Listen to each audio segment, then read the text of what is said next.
Hey everybody, I'm Griffin, and this is Theta, and this is a death battle! No, that's not our intro. Welcome to Stone-Faced Reactions, where we watch videos and then don't react to them whatsoever. Hey everybody, I'm Griffin, that's Theta, and this is another Stone-Faced Reaction. Today we're spinning the wheel, and Theta doesn't even wait for me to finish the sentence before spinning it. How could he? Because it takes so long to spin. It does. We're just going straight into it. Maleficent versus Ursula. Wait, there was a standalone Ursula movie? Man, I missed that. I gotta go see it. I have not actually seen Maleficent, but I do know that it's good. So I gotta choose that one, I think. Okay. So you're taking Maleficent versus instead of Ursula. That's right. Well, defend your pick. Okay. To defend my pick, Maleficent looks like they actually took the concept and then tried to do justice. I think someone else actually wrote the novel for it and then they picked it up. Unlike the other Disney live-action adaptations where they're just kind of rehashing things that they've already done and kind of doing it worse, Maleficent is sort of a new movie happening here. It focuses on Maleficent, it focuses on her perspective, how she's been done wrong, and how she's more of a sympathetic character than just like a straight out evil sorcerer. Her problems and feelings come from somewhere, and primarily from being shunned by society. Sorry, is that everything?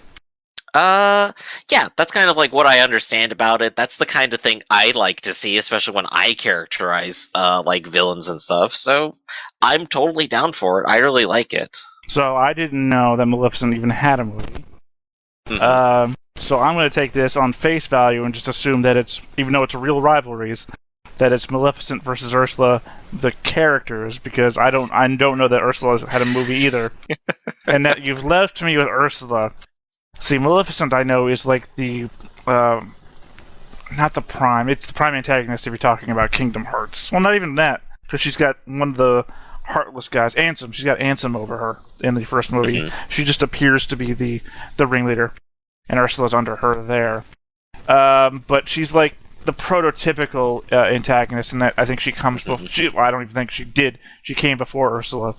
But Ursula gets more backstory because, let's face it, coming first doesn't always mean best. Mm-hmm. She doesn't get a lot to work with in the story she's in. She turns into an evil witch. She poisons somebody. She turns into a dragon and fights Prince Charming. Now, Ursula has, like, a lot of characterization to her just in the few moments she's actually on screen. Well, I mean, yeah, she's a larger-than-life character, and I'm not fat-shaming. I'm just saying that she's a larger-than-life character through personality alone. She has a backstory. She was exiled from, was it Atlantis? By King Triton. And she is the world's strongest magician. Not magician, magic user. I don't know what you call it in their parlance. Witch, I guess. Yeah, she is an undersea witch. Also part octopus, I guess. Yeah, like everything under the sea. Anybody that makes a deal with her turns into those spindly little wisp things that are all over her lair. She has the power to turn larger than a mountain, because we've seen that happen before as well. She sings far better songs than Maleficent ever has. Name one Maleficent song. I think this was actually before they really started doing a whole lot of musical numbers, wasn't it? Oh yeah, because that's what Disney's known for in the past, no musical numbers. Well, I mean, like, I think in that particular story, there aren't really a whole lot of them. Like, I don't remember them anyway. Tell me, what story does Maleficent come from? I actually forgot the cool name. Story, bro. Cool story. It's the one you picked, by the way. I know. Whereas mine comes from The Little Mermaid, and I can at least name one. Poor Unfortunate Souls. How about? Alright, yeah, you got me on the musical side of all of this, at the very least. Oh, and entertainment value as well. Ursula has, I don't know, let's say infinite more voice lines, than Maleficent does. Name one quote Maleficent has. Die! I don't know. It has been some time since I've seen the original Disney animated movies. That is for sure. Like 2 decades. Probably as long as it's been since I've seen The Little Mermaid. And still, again, Poor Unfortunate Souls is also a quote of Ursula's. I can double back down on that, and you've got no quotes from Maleficent. How dare you? Well, I still think Maleficent is really cool, really spooky, and turns into a cool dragon. And that's what matters. That's what really matters in life. Whereas Ursula is basically the devil, makes deals with people, turns into a fucking giant and creates a tempest. Also has killed I don't know how many people, if you count all those wisp creatures that are never going to be alive again. People. Yep. And you know what her rival is? What? Triton. King of the ocean. Yeah. And yours rival is a human being on a horse. Alright then. Well, let's go ahead and see how this turns out. Disney has had some truly evil villains over the years, achieving various degrees of success. Scar overthrew a king, Mother Gothel kidnapped a princess, and Disney Plus made me pay extra to watch a crappier version of Mulan. The greatest villain of all. Back at a couple of classics in the lineup, seeing which one is truly the most fearsome, the most sinister, and the most successful. It's Ursula versus Maleficent on Reel Rivalries. I think I already won in our argument. I think I'm just gonna win again. Let's find out. You don't get branded the mistress of all evil or sea witch without having an impressive. Oh right, she's got like a raven on her shoulder the whole time. Over a very long career. Right, that's better than the 2 pet animals that Ursula has, huh? We'll move on. It's fine. Ursula is half human, half octopus, 100% uncut trash. She doesn't seem to need much. She's got her underwater cave lair, she's got her souls, and then there's her eel friends that help her pass the time. Flotsam and Jetsam are her eyes under the sea. What'd I say? 2. I know my opponent. Current events. Get it? Because water.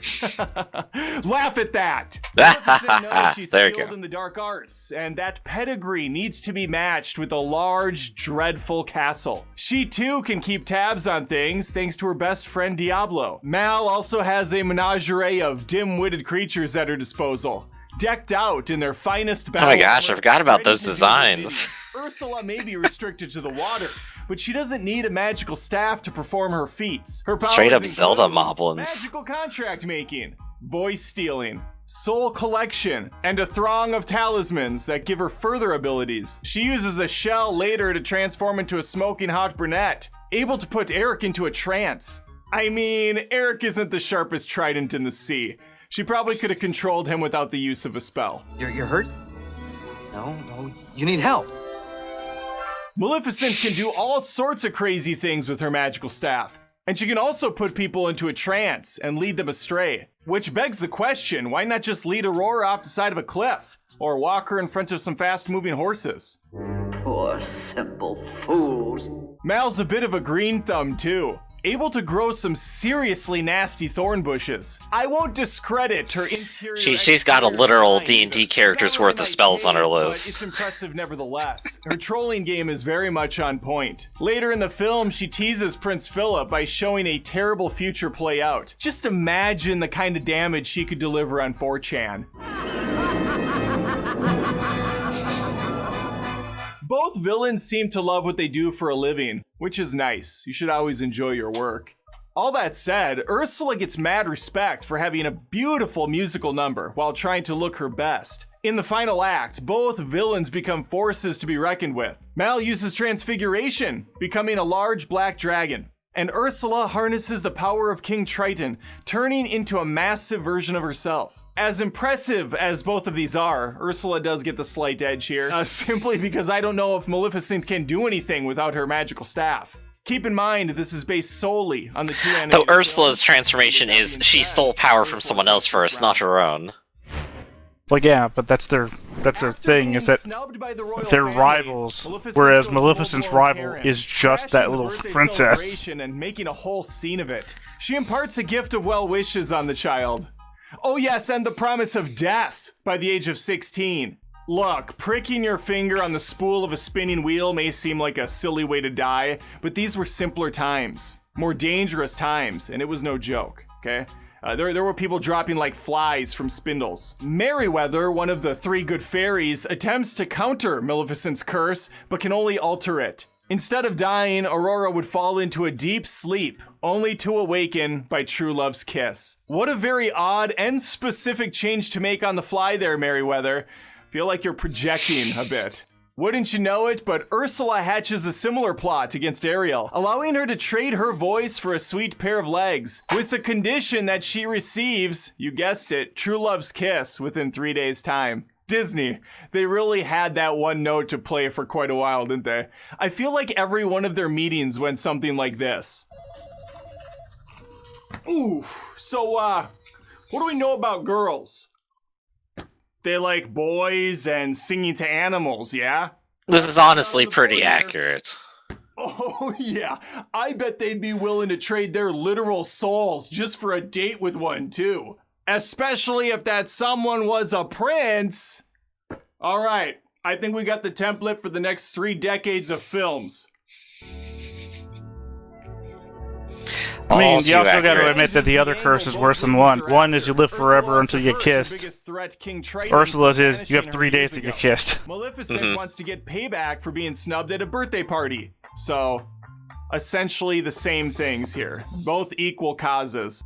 Ursula hoodwinks a naive teenager who has the hots for a guy she made googly eyes with. She's able to leverage her newly acquired soul into a contract with Trident. This allows her to become the new ruler of the ocean, complete with crown and trident. This isn't Ursula's first foray into the soul collection business, so clearly she's highly accomplished in making deals that benefit her. Perhaps those stories would give her the win here. But as far as this round goes, Maleficent did far more damage to poor Aurora and her parents. The psychological toll alone would be tough. How so?